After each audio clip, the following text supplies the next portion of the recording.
Hey guys, welcome back to my channel that is সাজরি things. তো আগের ভিডিওতে তোমরা দেখেছিলে যে আমি ব্যান্ডেল থেকে ডাইরেক্ট আসলাম রামপুরহাটে।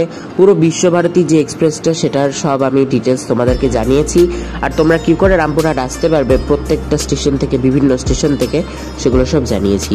তো আগের ভিডিওটার আমি উপরে আই বাটনে লিঙ্ক দিয়ে দিচ্ছি, আর এই ভিডিওটাতে তোমাদেরকে আমি এটা বলবো যে মা তারার মন্দির আর কি কি কটা জায়গায় আমি ঘুরতে গেছিলাম সেই সব জায়গা তোমাদের সাথে শেয়ার করব। তো সবার প্রথমে ডালা নিয়েছিলাম, ডালা কিনে চলে এসেছিলাম মায়ের এখানে পুজো দিতে।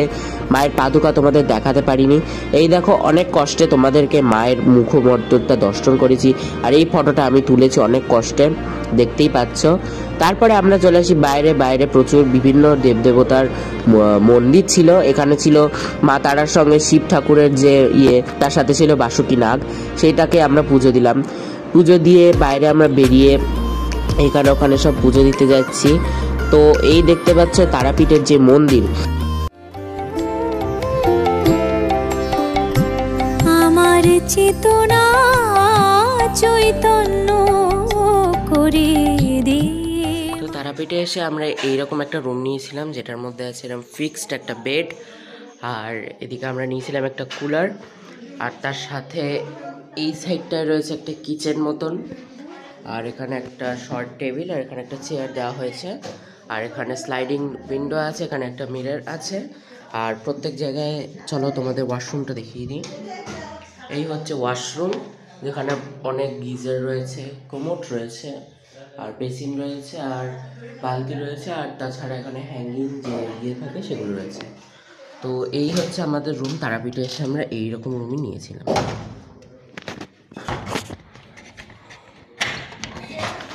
তো এই যে এরকম হচ্ছে রুম, তার সাথে কুলার রয়েছে। তো চলো বেরিয়ে যাই আবার। তারপরে আমরা 4 চাকা গাড়ি বুক করে চলে আসি আমাদের এক একটা ট্যুরিস্ট প্লেস ট্যুর করতে। তো সবার প্রথমে আমরা এসেছিলাম কঙ্কালীতলায়। তোমরা সকলেই জানো তারাপীঠ থেকে কঙ্কালীতলার দূরত্বটা খুব কম, কিন্তু কঙ্কালীতলা কিন্তু একটা শক্তিপীঠ, কিন্তু তারাপীঠ কিন্তু শক্তিপীঠ নয়, এটা সকলে অনেকে ভুল করেন।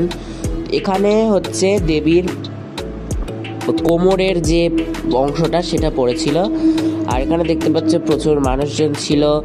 আর সবথেকে বিশেষ ব্যাপার, এখানে কিন্তু প্রচুর কুকুর ছিল। আর ওই যে গাছটা দেখতে পাচ্ছ বট গাছ, যেটা কিন্তু পুরোটাই ঢাকা। আর মা কঙ্কালীর যে মন্দিরটা মানে ফটোটা ছিল, সেটা ফটো ছিল যেই কারণে আমি মানে সেরকম তুলতে পারিনি, যে একটু রিফ্লেক্ট করছিল। এখানে দেখতে পাচ্ছ মা কঙ্কালীকে।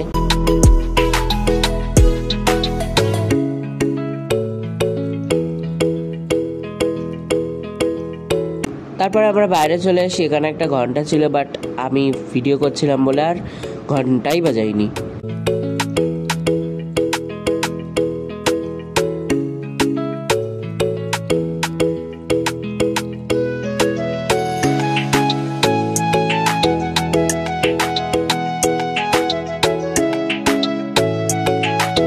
তারপরে বেরিয়ে আমরা সোজা চলে আসি কিছু ফটোশ্যুট করার জন্য।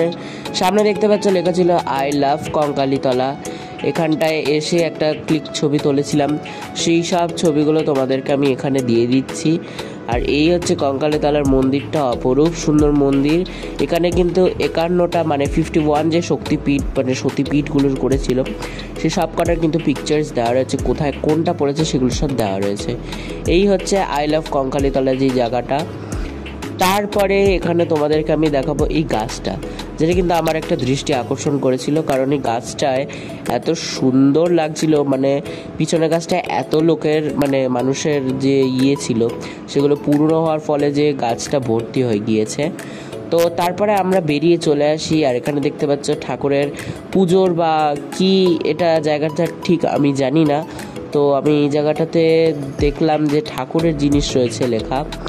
তো এখানে দেখতে পাচ্ছ বিভিন্ন ওম লেখা রয়েছে, তারপরে স্বস্তিক চিহ্ন।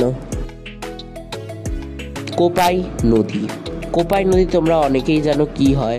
তো এই কঙ্কালীতলার যে মন্দির তার পেছন দিয়ে কিন্তু এই কোপাই নদীটি গেছে।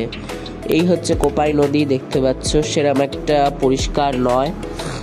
আর ওই সাইডে কয়েকজন স্নান করছিলেন, ওর জন্য আমি আর ওই জায়গাটা দিয়ে আর ভিডিও তুলিনি।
কঙ্কালীতলার এই জায়গাটায় কিন্তু একটা মেলা মতন বসেছে, দেখতেই পাচ্ছ বিভিন্ন রকমের দোকান রয়েছে। আর সামনে যে গাড়িটা দেখতে পাচ্ছ ওই গাড়িটা করে আমরা এসেছিলাম। এই হচ্ছে বোলপুর শান্তিনিকেতন। তো কঙ্কালীতলার পরে আমরা চলে আসি বোলপুর শান্তিনিকেতনে ঘুরতে। এখানে যেই জায়গাগুলো দেখতে পাচ্ছ সবকটারই ডিটেলস এই টোটো আঙ্কেলটা আমাদেরকে বলে দেবে।